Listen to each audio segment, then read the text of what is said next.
Мында радио комитетта худсовет дәшет ишеткәч бу җырны раскритиковать иткәннәр. Гөлшат радиода эшләп бит инде. Ни дип әйтәләр ди? Бу нинди җыр? Үз илемдә бәрәңге бакчасы. Как это игнорировать итәргә? Бананнарны, кипарисларны. В общем, бу җылы әнкәгә киткән. Сөйләгән һәммәсен худсоветта булган хәлләрне.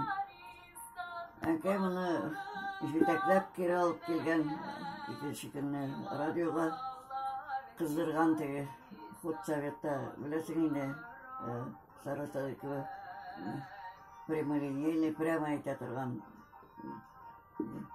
шулай иттереп нитте күлектирде теге ниләрне Членов худсоветы.